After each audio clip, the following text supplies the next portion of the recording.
La Unión Soviética, una colección de estados formados por una ideología llamada comunismo y una industria automotriz impulsada por una economía planificada. ¿Una receta para el éxito o una receta para el desastre? Eso es lo que vamos a descubrir sobre una industria donde algunos autos son más iguales que otros. Una industria de un país donde tú no manejas el auto, sino que el auto te maneja a ti. Bienvenidos todos al episodio 64 de la serie de Historia Automotriz, donde vamos a mirar más de cerca algunos autos de la Guerra Fría de la Unión Soviética. Para decirlo de manera muy directa y simplificada, después de la Segunda Guerra Mundial, dos grandes ideas ideológicas y geopolíticas se expandieron por el mundo, dividiendo al planeta en un bloque occidental y un bloque oriental. Ambos lados tenían opiniones distintas sobre cómo debían manejarse las cosas, lo que a veces llevaba a fricciones mejor conocidas como la Guerra Fría. El bloque occidental vivía bajo la idea del desarrollo individual, una rebanada de capitalismo y la creencia en el libre mercado, liderado por superpotencias como Estados Unidos y seguido por los países occidentales.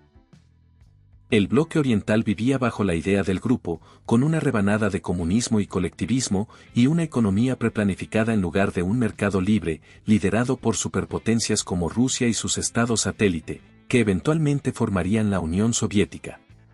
Ambos lados miraban hacia un futuro brillante después de los horrores de la guerra y querían modernizar rápidamente la industria y la sociedad de sus países.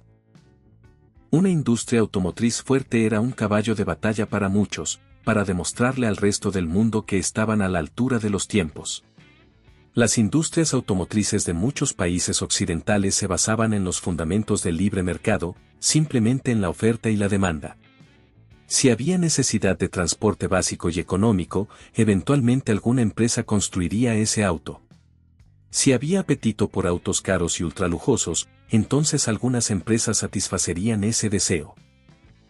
Si la demanda desaparecía, esas compañías también desaparecerían, serían reemplazadas o compradas por competidores más fuertes. Así funcionan las cosas.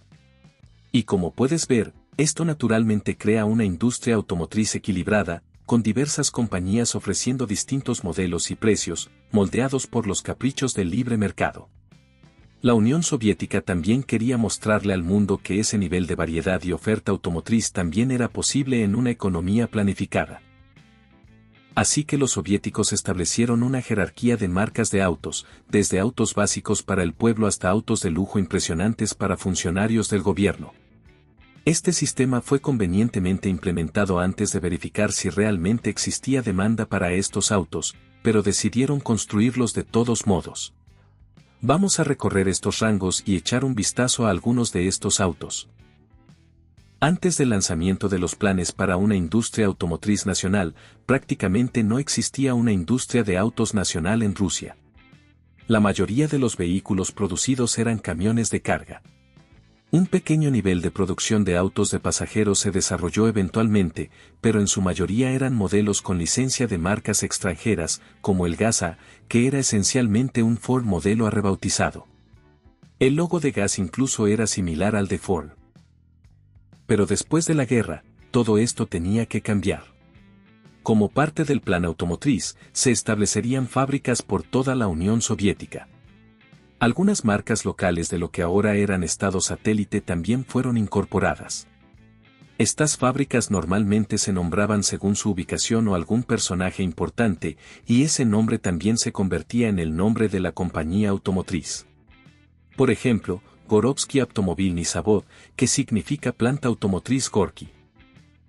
Y especialmente la última parte, planta automotriz o AS, se repite en otras marcas rusas, solo cambiando la letra inicial. Por eso existen abreviaciones como GAZ, ZAZ, VAZ y ZIL. Ahora ya lo sabes. Así que empecemos por la base de la escalera social. ¿Qué pasaba si eras, digamos, un humilde granjero, un bedak? De donde obtenías tu auto bueno, no ibas. Tomabas el autobús, sucio campesino. Y había algo de cierto en eso, porque la mayoría de los vehículos producidos en la URSS no eran autos de pasajeros, sino autobuses y, sobre todo, camiones de carga. Era el clásico caso de reglas para ti, pero no para mí, porque los funcionarios del gobierno que diseñaron el plan automotriz fueron también los primeros en darse el gusto de tener buenos automóviles. El primero de ellos venía de gas. En 1946, justo después de la guerra, la compañía lanzó el M20, apodado Poveda, que significa victoria.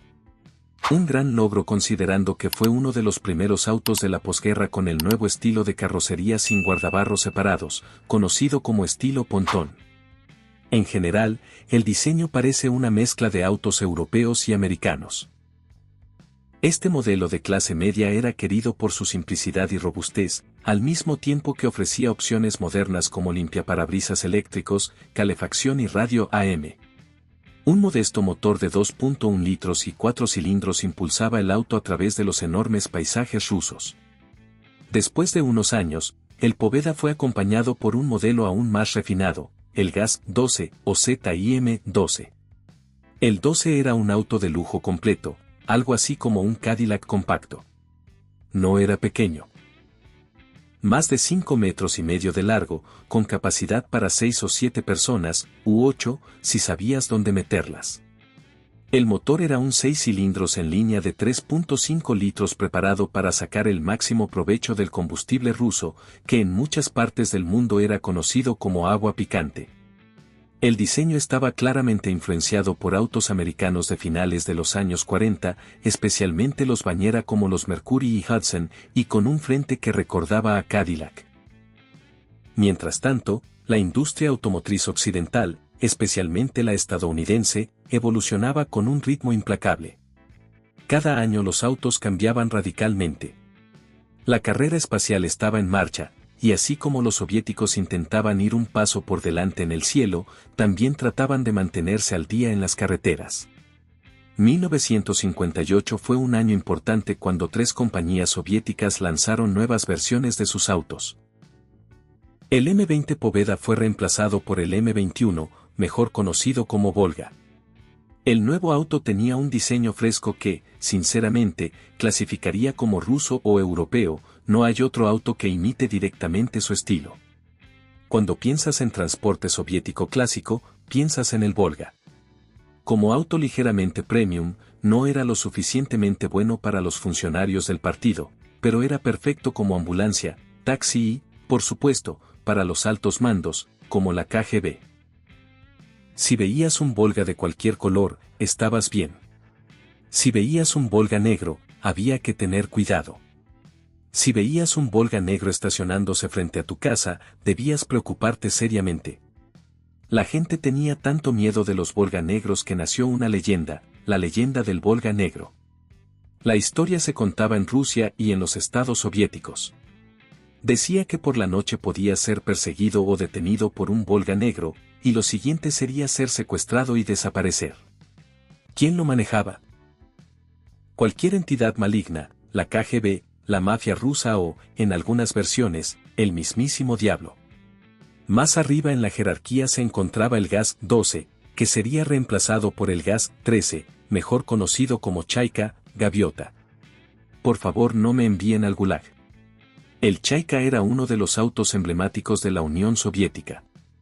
Para ser un auto soviético, era tan descaradamente capitalista y estadounidense como se podía.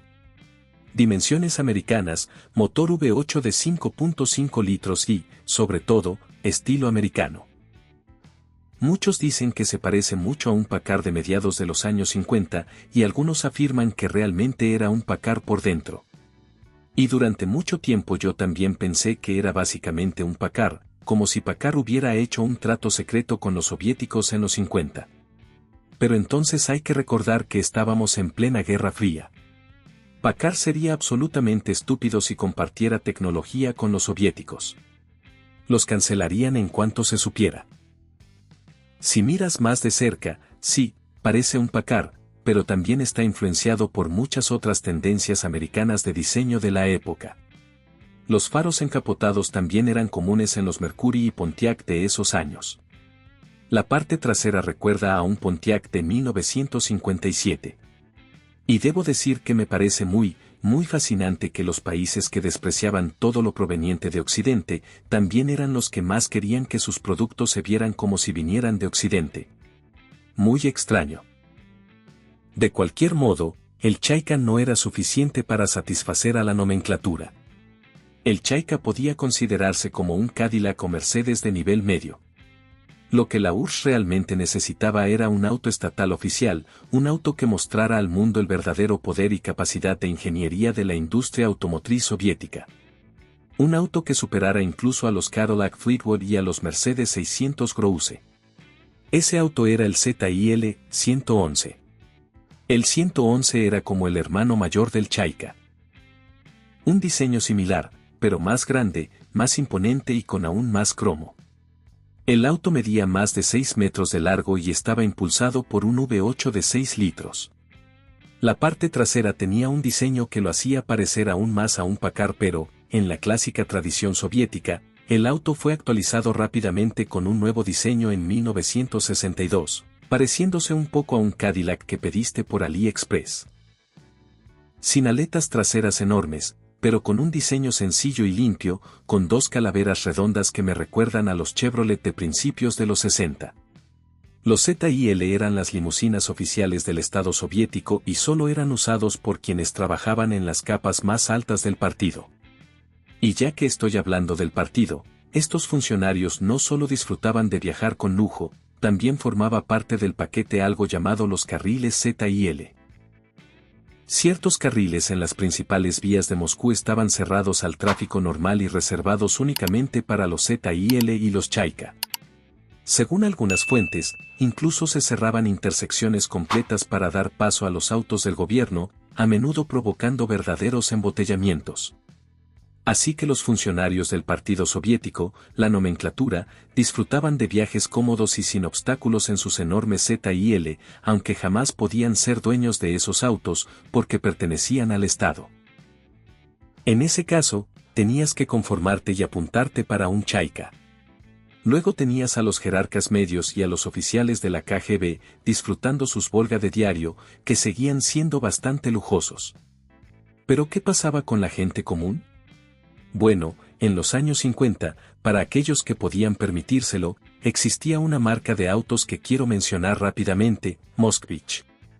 Era una compañía de mercado medio, posicionada por debajo de gas, comparable a los Opel o Ford europeos. Y bueno, basta ver estos autos, son coches que se ven felices, pintados en colores vivos, y tuvieron un éxito relativo, permitiendo que algunos rusos mejor posicionados económicamente tuvieran su propio coche. A lo largo de su vida, los Moskvich fueron recibiendo actualizaciones periódicas con diseños nuevos y frescos, e incluso llegaron al extranjero. Bastantes Moskvich se exportaron a estados satélites soviéticos e incluso al mundo occidental, donde solían verse como una alternativa buena por el precio. Pero incluso estos autos eran casi inalcanzables para la mayoría del pueblo soviético y, según el propio gobierno, eso tenía que cambiar. La Unión necesitaba un coche básico y barato para el pueblo. Hasta los años 60 sí tenían un auto que medio cubría ese rol, el ZAZ Zaporozhets, de la compañía ZAZ, ubicada en la Ucrania soviética. La primera generación de este auto estaba claramente inspirada en el Fiat 600, aunque por debajo era radicalmente distinto. La versión más conocida apareció a mediados de los 60, el 966 y, después, el 968. Estos autos se parecían bastante a varios modelos europeos como el Hellman EMP y el Anas Ukrains, los cuales a su vez estaban influenciados por el Chevrolet Corvair estadounidense de principios de los 60. Estos autos eran relativamente accesibles, pero muy pequeños y con un nivel de confort bastante bajo, después de todo. A mediados de los 60, el gobierno soviético empezó a negociar con varias marcas occidentales para ver si podían llegar a un acuerdo y fabricar un coche del pueblo producido en masa. Era más fácil para los soviéticos dejar que alguien con mucha experiencia se encargara de eso, que tratar de resolverlo ellos solos. Finalmente se eligió a Fiat, que ayudó a los soviéticos a montar fábricas y líneas de ensamblaje. Para 1970, había comenzado la producción de lo que se convertiría en el auto más reconocible de la Unión Soviética y de Rusia, el VAZ-2101, mejor conocido como Lada. Si crees que este es un coche verdaderamente ruso, no estás del todo equivocado, pero quizá tengas que pensarlo dos veces. El Lada no era más que un Fiat 124, aunque ligeramente modificado y ajustado aquí y allá para adaptarse mejor a la infraestructura soviética y al duro terreno ruso. El auto estaba un poco más levantado, tenía paneles de carrocería más gruesos y un motor diferente. Y podría quedarme aquí hablando horas sobre el Lada, pero creo que ya te imaginas lo que pasó. El Lada se convirtió en el coche del pueblo oficial de Rusia durante muchas décadas y en un ícono cultural. Todavía se ven en las carreteras rusas hoy en día. Y ni hablar de la cantidad de videos en YouTube donde aparecen Ladas haciendo acrobacias, tonterías o en esos famosos choques rusos. Era un coche básico, sin florituras, asequible y sin tonterías, que cambió muy poco en más de 40 años de vida. Y no solo eso, también fue exitoso en muchos otros países, casi siempre vendido como un coche de economía absoluta, lo más barato de lo barato. Finalmente, la industria automotriz soviética estaba completa y se igualaba, al menos sobre el papel, con el resto del mundo. Así que, para resumir, si querías un transporte básico y muy barato para la ciudad, podías comprar un ZAZ Zaporozhets, el equivalente soviético de un Fiat 500. Si querías un transporte básico y barato, pero un poco más grande y cómodo, comprabas un Lada, el equivalente soviético de un Volkswagen Beetle. Si eras un ciudadano de clase media sólida, tenías un Moskvich, el equivalente soviético de un Ford u Opel. Y si eras médico, policía o trabajabas para la KGB, manejabas un Volga, el equivalente soviético de un Mercedes o Chrysler de gama baja. Si eras miembro del partido o tenías un trabajo influyente, tenías un Chaika, el equivalente soviético de un Mercedes o Cadillac de gama alta. Y si formabas parte de la nomenclatura, eras un alto funcionario del gobierno o incluso un líder del partido, te llevaban en la parte trasera de un ZIL, el equivalente soviético de los Mercedes y Lincoln tope de gama. Este sistema de autos y marcas suena bien, ¿no? Pero conforme la Unión Soviética avanzó a través de los 60, 70 y 80, sus muchas fallas y carencias quedaron al descubierto, y eso también se filtró en la industria automotriz. Seguía siendo una economía planificada, y eso llevó a niveles enormes de burocracia. La industria automotriz soviética reaccionaba muy despacio y a menudo se paralizaba. Las ideas nuevas y frescas casi no llegaban, y muchos desarrollos se implementaban muy lentamente, si es que llegaban a implementarse. Esto dio lugar a historias como una escasez constante de materiales en las fábricas, materiales y recursos de baja calidad, pésimo ajuste y acabado, autos que ya se estaban oxidando en la línea de montaje, maquinaria que se descomponía a menudo, líneas de producción que se detenían, autos que tenían que terminarse o fabricarse casi por completo a mano. Y eso sin mencionar que muchos autos seguían siendo caros para la mayoría del pueblo soviético. Incluso si lograban juntar suficiente dinero para un auto, los ponían en una lista de espera larguísima, podían pasar años antes de que su coche estuviera listo.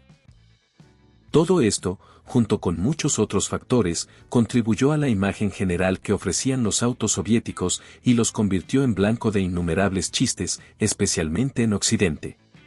Un ejemplo famoso es el del presidente estadounidense Ronald Reagan contando un chiste: un ciudadano soviético tiene la suerte de que le aprueben la compra de un auto y le dan fecha de entrega, aunque tardará unos años. El ciudadano pregunta si se lo entregarán por la mañana o por la tarde. El funcionario le dice: ¿qué más da? Falta muchísimo tiempo para eso. Y el ciudadano responde: sí, pero es que el plomero viene por la mañana. Así como la industria automotriz se tambaleaba, también lo hacía toda la Unión Soviética, que se fue desmoronando poco a poco hasta que, finalmente, colapsó. El sueño comunista se terminó y la Unión se disolvió en 1991. Con la disolución del Imperio comunista, Rusia buscó nuevas formas de gobernar la nación.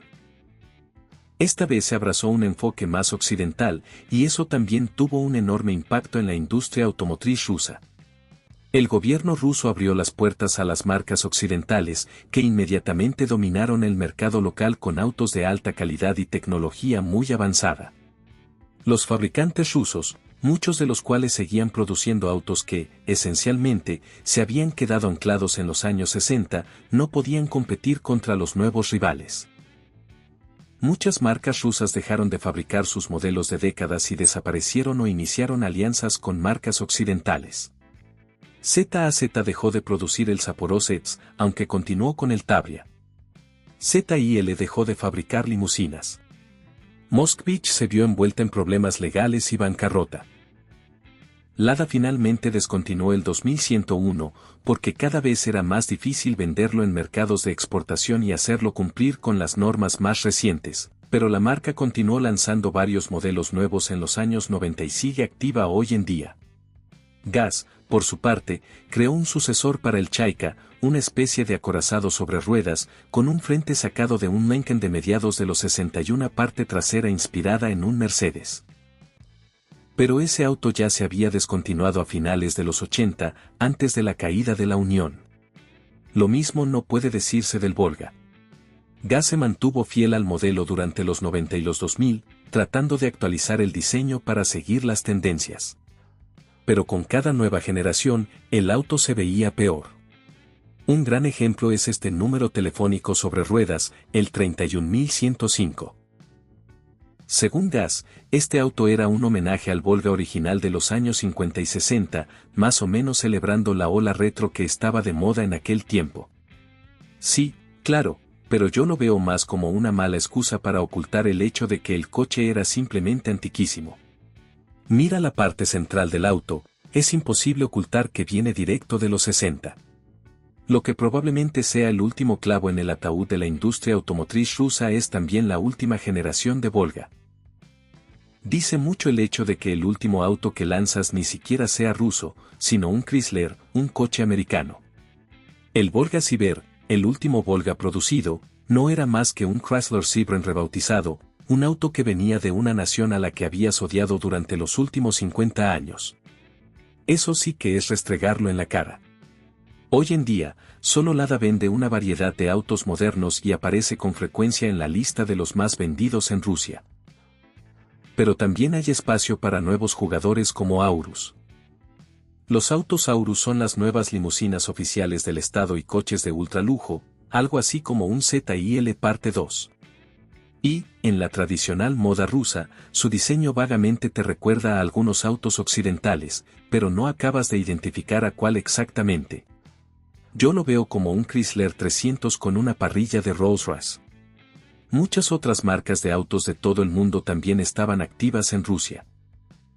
Bueno, hasta lo que yo llamo el proyecto personal de pasión de Putin, que involucró a otra nación soberana, y que resultó ser mucho más dura de lo que habían pensado al principio. Como resultado, gran parte del mundo occidental ha cancelado a Rusia, incluida la industria automotriz. Según las noticias occidentales, la industria automotriz rusa ha colapsado por completo, ya que casi todos los fabricantes no rusos han abandonado el país y actualmente es muy difícil comprar un auto occidental en Rusia. Pero esto, por supuesto, son solo mentiras occidentales, porque la industria automotriz rusa en realidad va de maravilla. No vemos ningún problema en absoluto. Esos traidores que se fueron vendieron sus fábricas de vuelta al gobierno ruso y, en la clásica tradición soviética, es el gobierno quien vuelve a tomar el control de estas plantas. ¿Y qué pasa si hay escasez de piezas clave para los autos? Pues simplemente las quitamos del todo. Los autos nuevos rusos se venden sin controles de emisiones, sin frenos ABS y sin airbags, porque ¿quién demonios necesita airbags? Vamos a revivir nuestra juventud, camarada. Y, como no, es el momento perfecto para resucitar la legendaria industria automotriz soviética. Rusia ha anunciado que viejas marcas como Moskvich están siendo relanzadas con autos nuevos y frescos. Y todos estos autos están diseñados y construidos en Rusia, ¿verdad? Bueno, no exactamente, porque muchos de ellos son modelos rebautizados. Y puedes adivinar de dónde vienen esos autos, ¿no? Exacto, de China, la querida y vieja amiga de Rusia. Así que quién sabe qué le deparará el futuro a la industria automotriz rusa. Por lo que parece, un nuevo y glorioso periodo de prosperidad se acerca para la industria, igualito que en los viejos tiempos. Suscríbete al canal para no perderte futuros videos. Todos los días subimos un video nuevo. Nos vemos en el siguiente video.